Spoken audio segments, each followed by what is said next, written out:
I hope that you're here because you saw the title of this session, How to Tell My Story and Enlist People into My Cause. I hope you saw that and you said, I need that. He's reading out of my diary. He knows what I'm thinking about. I need that for my life. Okay, so here's one thing I can promise you. If you've been joining us for these skill-based masterclasses, they've all been about giving you tangible skills you can go plug in to your real life. This one's going to be a treat because you're going to walk away with a framework to help you speak to the people that you are trying to influence in a way that's going to drive them to want to take action and participate with you. So I'm going to have some slides for us, and I want you to take notes if you want. But remember, we can send you these slides afterward. So don't feel like you have to get everything written down. But know that you can always email me and we can send you these slides afterward if you need that. All right. So let us begin. I like to write things down analog. I like a pen and a paper, but I like to have something to write on. Make sure you have something to write with. I'm going to ask you to do a few reflection questions, but our purpose today is this. We're going to help you understand the power of storytelling so you can get people to join your organization, so you can get people to hire you, so you can get people to support your ideas, or so you can raise money for a cause. Stories drive people to action, and we're going to give you a toolkit today on how to do that. All right. You're going to have a plan that you will walk away with that you can put into practice. Our agenda is threefold. Today is a play in 3 acts. Act number 1 is why stories work. Let's talk about the psychology behind stories and why does everyone talk about stories these days whenever they talk about marketing? Like, why is that the thing the last 10 years? 2, understanding your audience. The number one most important thing to understand whenever you are using stories to try and enlist people in a cause is to realize that you have to speak directly to your audience and you have to know who they are. We're going to go through an exercise to help you with that. And then lastly, I'm going to give you a framework to put it all together. It's a 3-part structure to help you tell a story and use language that will interest people in what you're talking about and that will drive them to participate with you, to take action. That's where we're going to go. Let's start with why stories work. This is fascinating. This will affect every area of your life. I'll say it again. Understanding the psychology of why stories work will affect the way that you write papers, will affect the way that you apply for jobs, will affect the way that you network with your peers, will affect the way that you use social media. It will affect everything. So pay attention. Get ready to write something down. What is your favorite movie and why is it your favorite? What is your favorite movie and why is it your favorite? For example, Dead Poets Society is my favorite movie because it's about living a meaningful and adventurous life. That's why it's my favorite. For you, what is your example? What is your favorite movie and why? Why is it the number 1 on your list? Okay, so this is good. Now, let me see. Has anybody climbed Mount Everest? I don't think anyone's climbed Mount Everest here. I haven't either. But there's that movie with Jake Gyllenhaal where he climbs Mount Everest. And when I watch that movie, I cry because I feel it. And whenever you watch your movies, The Grinch or Shawshank Redemption, Disney movies in general, whenever you watch those films, even though you're not in those films, even though you haven't experienced what they experienced in Shawshank Redemption and escaping jail, even though that you're not hanging out with Shrek, for some reason you connect with that film. And it's so that it doesn't matter if I haven't climbed Mount Everest. The best stories connect with us because movies are really only about a few core subjects. Every movie, though, as different as it might be, they're really all about the same things. The movies that we love and quote and talk about whenever we need encouragement, they're all about courage and justice and perseverance and compassion and truth. So there are a few core themes that we connect with. And even though we haven't lived the story of the character in that film, we can still connect with it because we know what it's like to be courageous. We know what it's like to yearn for justice. We know what it's like to persevere through challenges and have compassion on others when they don't deserve it and seek the truth no matter what. This is why stories are powerful, because as humans, we can all touch on the core elements of story. In this way, stories equal connection. The best stories aren't the best stories because they're engaging or funny or entertaining. The best stories are the best stories because after that movie, you say, I feel like they were speaking directly to me. The best stories are the ones that you connect with. So this is because the stories that you love, what they do is they validate your feelings and they reveal something true about you and they show you a path forward. They say, hey, what you're going through right now, you're not alone. Let's tell you a story about someone who's dealing with that too and show you how they have changed and grown and evolved and made it to the other side.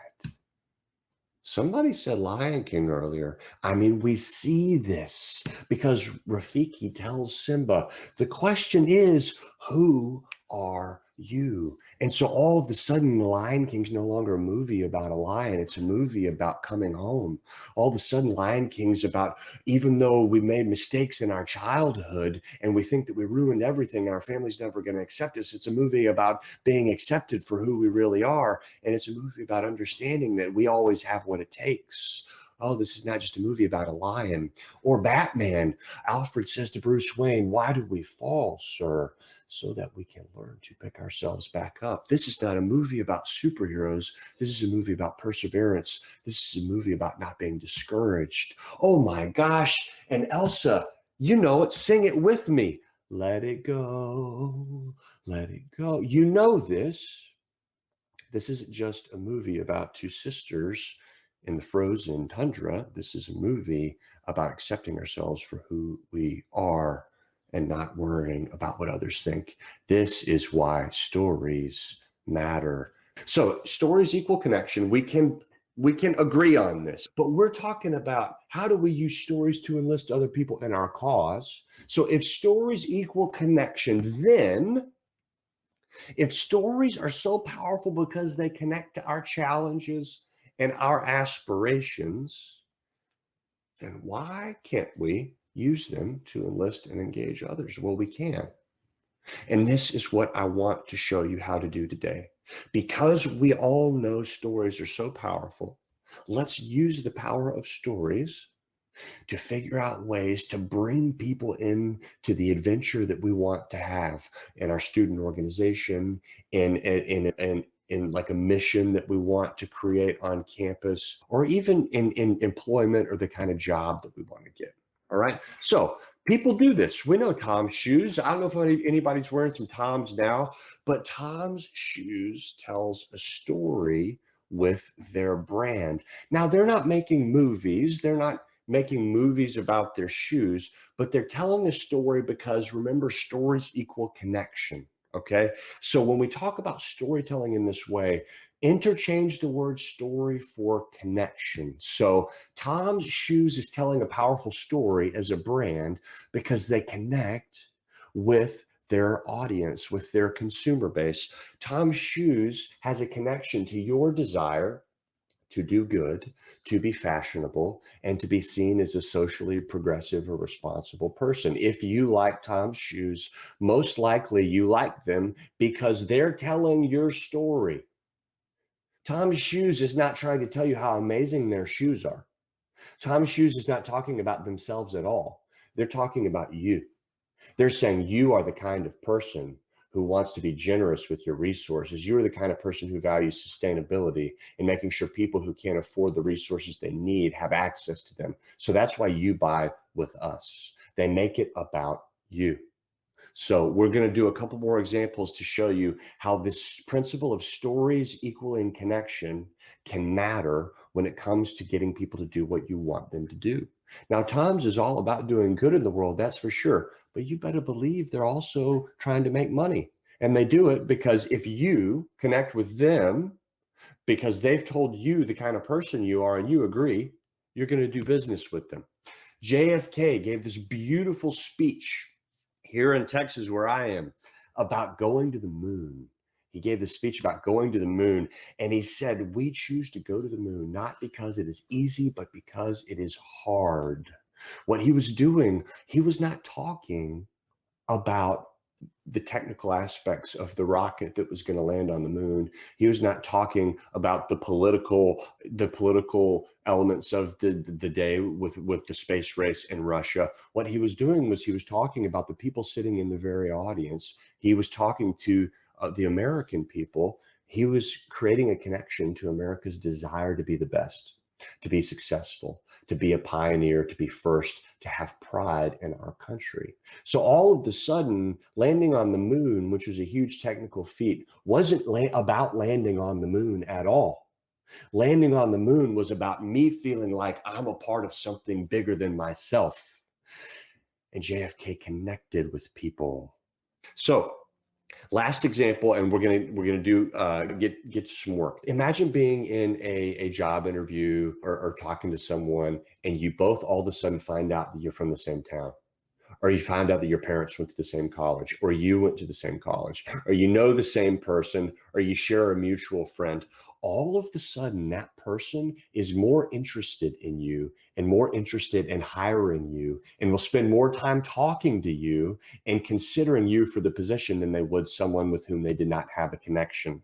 When people have a connection to childhood, to their hometown, to family or friends or college or deeply held values, the connection matters, and you have a better shot of getting that job or that opportunity or whatever. I'm trying to drill home the point that stories equal connection.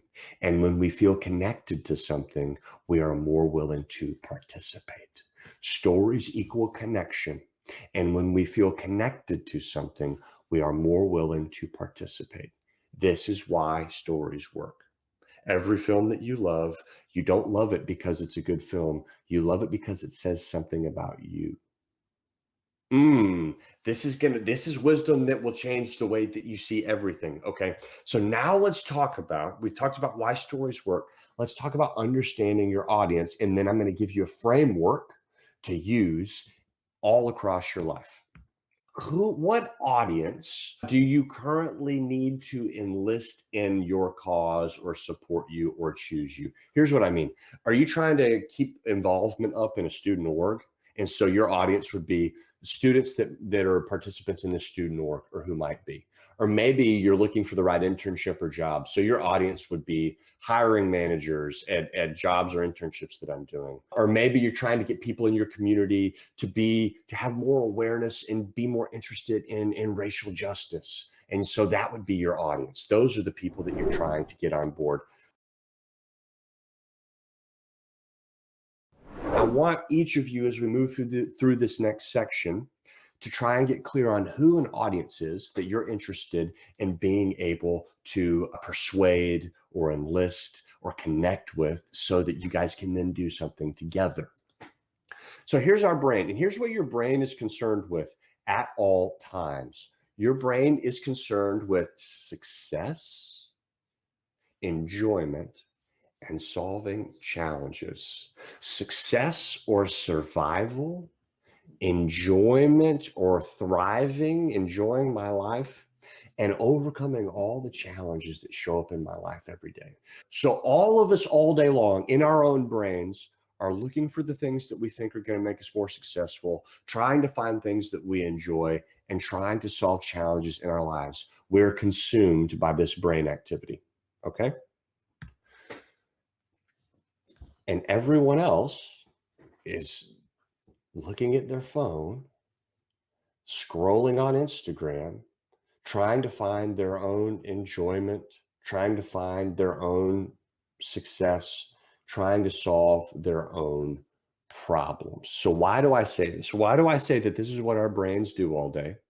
And then why do I show you this picture of people looking at their phones in the subway? Well, you see, when we try to get people's attention, when we try to tell a story to get people to join our student organization, vote the way we want them to vote, hire us for a job. What we often forget is that just because we're speaking doesn't mean they're going to pay attention. What we often forget is just because we say something or write an email or do a Facebook ad or put a poster up doesn't mean that everyone's not just looking at their phones. And then we get discouraged because no one's paying attention to us and we give up.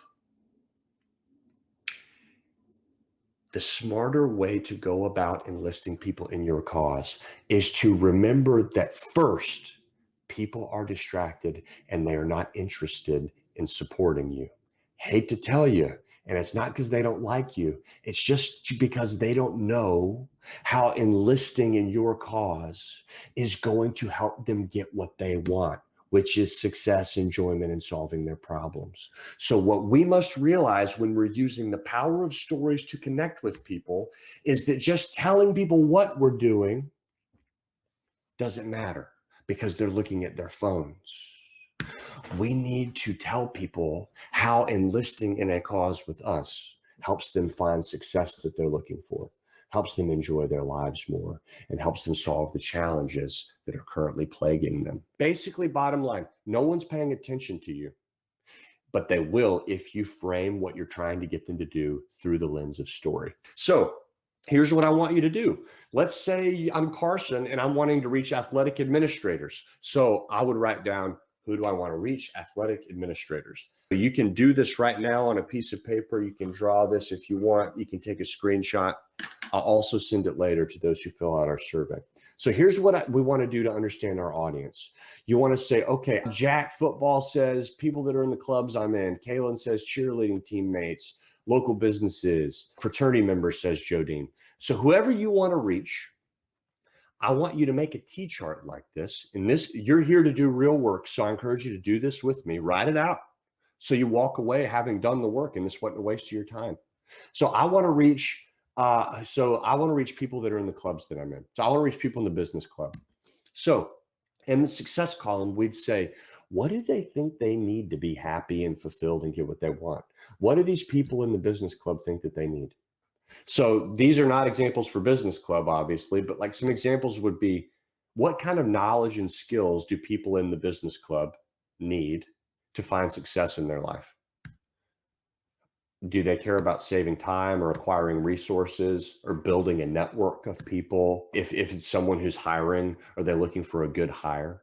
So I want you to put on the thinking cap of your audience and just think, if you're them, what do they think that will make their life better? What will make them more successful? And if it's the business club, I'd be writing down things like getting something on their resume, getting access to potential employers, getting advice and collective wisdom from people in the group, not navigating starting a business alone. So these are things that are going to help them be more successful. These are things that they feel like they need to be successful. I'd write that down. And then what do these people enjoy? What do they enjoy? What fascinates them? What do they spend a lot of time reading about? What makes them laugh or helps them relax and feel at peace? Remember, we need to get in their brains so we can speak their language, so we can connect to them with the stories we tell. Then they enlist in our cause. Do they like dogs? Talk about dogs. Do you need to talk about climate change or their hometown or volunteering or deep conversations? What do the people you're trying to reach enjoy or care about? As people, what matters to them? If you connect with someone at an emotional level, they will connect with you at an intellectual level. So what do they enjoy? What fulfills them? And then lastly, what's getting in the way of their success and enjoyment? The things that we just wrote down. Think specifically about your audience. Maybe it's your cheerleading friends. This example's for if maybe you're talking to an employer and the challenges that they have are they're bad candidates that are applying for their jobs. Or maybe you're talking to someone in the business club and they've got a lot of self-doubt, or there's just someone who's tired of negative news or having no friends or no community or lack of understanding. The examples are going to be yours, but the framework is universal. Let's start from the beginning. You want to create some sort of change in your life. You want to start an organization. You want to get a job or an internship, or you want people to be more involved in your club or your campaign.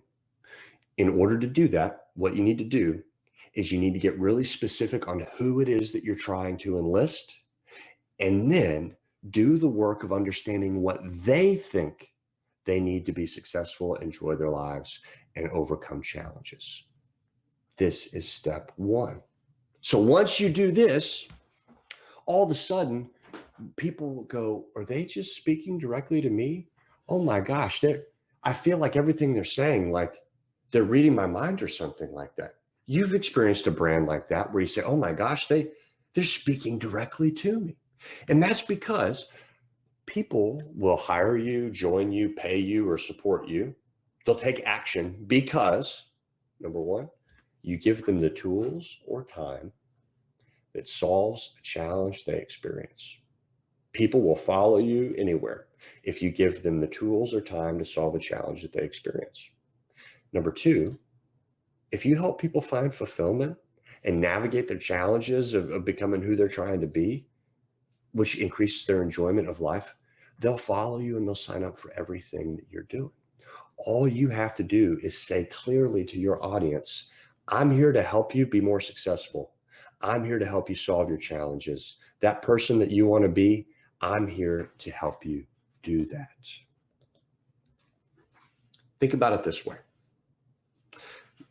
Anybody go on a morning scroll when you wake up on Instagram? Like the first thing you do is just say, let's see what's going on. You know what I'm talking about, right?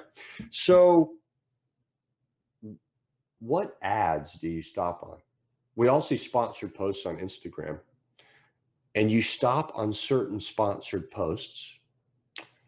I wonder why you stop on the post that you stop on, Ben says with my first conscious breath. So here's the deal. When I'm scrolling Instagram, I get targeted for certain ads. Here's one about Superhuman, which is an email productivity system. And it says Superhuman will save you hours per week and it costs just $1 a day. Oh my gosh. Okay. What does Reagan think is successful? Reagan thinks saving time and being productive is successful. So does Spud, because Spud gets that one, right? Reagan feels overloaded by email and I want more free time. I'm an entrepreneur and there's 1,000 things going on. I want to streamline my processes. So this brand has chosen to connect with me by using the power of story to understand what I believe I need to be successful, what enjoyment of life looks like, and how to help me overcome my challenges. They've targeted me spot on. Here's a speaker that I like. His name's Brendan Burchard. He's rolling out a new program about changing your habits and changing your life. I'm in the productivity space. Successful to me looks like being involved with people who are in my space. I'm in the self-development motivational speaker world. I see this program and I think, oh, that's interesting to me. If I look at what he's doing, I could be more successful. I'm also trying to be healthy and active. They're telling me, hey, make your morning routine really easy and convenient. Don't worry about the challenge of making the whole smoothie. Like, here's the thing that's already in the bag and you'll be successful and healthy and enjoy life more. Okay, so I'm interested in these things, not because Athletic Greens is telling me about all the ingredients in their drink. I don't care. I don't care about what they do. I care about what they do for me. We are selfish people, and that's not a bad thing. We just have to remember it. So what I want you to do is I want you to think about that group of people that you want to convince to enlist in your cause, that you want to join your organization. And I want you to do an audience profile for them. Take a screenshot of this. I'm going to send you a PDF of it later. Draw it out on your notebook. We're not going to do it right now, but this is the first tool. All right. The first tool from this session is to get clear on your audience's success, enjoyment, and challenges. That's the first tool. Okay, you're doing great. Take a deep breath with me if you want, wherever you are. Okay, so we got this. We got this. You're going to do this. You're going to get a PDF if you want to do it. So first, we want to understand our audience. And then the next piece is we got to use the right framework. So far, we've talked about the psychology of why stories work, because stories are about connection. And then we've talked about how understanding our audience allows us to speak to them in a way no one else is. And now we're going to talk about the framework that I believe you can use in any situation: job interview, getting people to join your student org, vote for you for student body president, whatever. And I like to call it the three-part solution story. You will get this as a PDF afterward if you just fill out our survey telling us your feedback from today. Feel free to take screenshots as well. So here's the three-part solution story. Once I've done the work of understanding what my audience needs to be successful, enjoy life, and solve their challenges, once I've done that work we just talked about, I'm going to put it into this formula: the way the world currently is. So in my marketing material, in a speech that I give, in a video that I make, in an Instagram post that I post, what I'm going to do is I'm going to talk about, here's the way the world currently is, and I'm going to share the specific challenges that people are facing. Then I'm going to talk about the way the world could be. I'm going to say, but what if things were different and you could find that success and fulfillment and the solutions to the problems that you've been looking for? What if things were different? Now they're listening. You heard Spud at the beginning of the call say a good hook. Well, a good hook is, let's talk about how crappy things are right now. And people are like, okay, yeah, I think that too. And then you say, but what if it was different? Well, they're going to want to hear what your solution, your proposed solution is. Then you roll into step 3, which is how you are helping bring about this new world where their problems are solved and they can find success and enjoyment. And this is where you share 2 or 3 relevant and simple details to help them say yes. This is where you say, here's why you should vote for me. Here's why you should hire me. Here's why joining this student organization is the right thing for you. None of this matters unless there's examples. So let me give you a couple examples. All right. So the 3-part solution story, after we understand our audience, is the way the world is, the way the world could be, how we're creating that world. Here's the way the world is for high school student leaders. This is a group I worked with, high school student leaders. And an email to them, and an Instagram post to them. If I got to talk to them on the phone before an event, here's what I would say to them to enlist them to come to my event. It's complicated for students to figure out what to do with their time and how to plan for their future. All the options are overwhelming. What should they prioritize? So I've already done the work in that audience profile 3-column piece that we just did in understanding what their challenges are, right? So all I'm doing is I'm plugging that language into the way the world is. I'm saying, man, these challenges are real. You're in high school and you don't know the path afterward, right? And then I'm going to say the way the world could be, but what if? And then I'm going to share, but what if that success and enjoyment that you're looking for, what if I could show you how to get that and overcome your challenges? What if there were a way for students to do important internal work, like build confidence or responsibility and leadership skills that will benefit them even if they don't know what they want to do next? What if there was a way for you to grow right now, even if you don't know what job you want to have? Would you be interested in that? Step 3, we talk about how we are creating that world. And we just share 2 or 3 relevant components of the work. This is when you talk about the details of what you do. You don't lead with this. If you lead with this, you bore them. You don't lead with all the things about you and what you do. First, you talk about them. And then once they feel like you're connected to them, then they'll trust you to tell them what you do and that you have their best interest in mind. So how you're creating that world. At FFA, Future Farmers of America, we help young people learn to lead and grow into who they're meant to be through, education and experiences and service. That's the 3-part story structure. Here's another one. There's 250,000 working adults in Austin with some college and no degree, and they don't have a way of getting one. They've got some college, no degree, but now they're working full-time jobs. But what if there was a way for them to go back to school, not have to quit their job, earn a degree in half the time, and do it debt-free? Would you be interested in that? Well, Peloton U is an organization that offers a one-on-one coach, a co-working space, a community of peers, and pairs individuals with the right online university.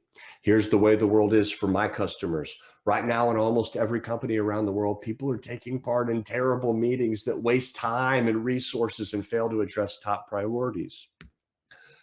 But what if it was possible to decrease the amount of meetings and make the meetings that do occur twice as productive? I teach teams how to have better meetings through one-on-one coaching, workshops, and keynote speeches.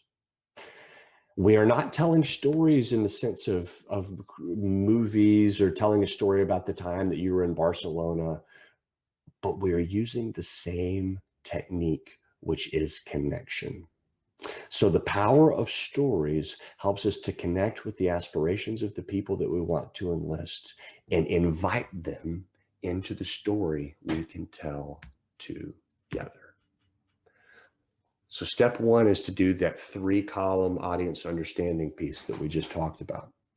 And then what I want you to do is I want you to write out a 3-part solution story for your athletic administration, for the members of the business club, for the person who you want to hire you, and use this language whenever you communicate with them, and watch them change the way that they interact with you because they feel like you understand what they need and you're giving them a path to it. This is how you enlist people in your cause. You don't make it about you, you make it about them. This is the difference that will change everything for you.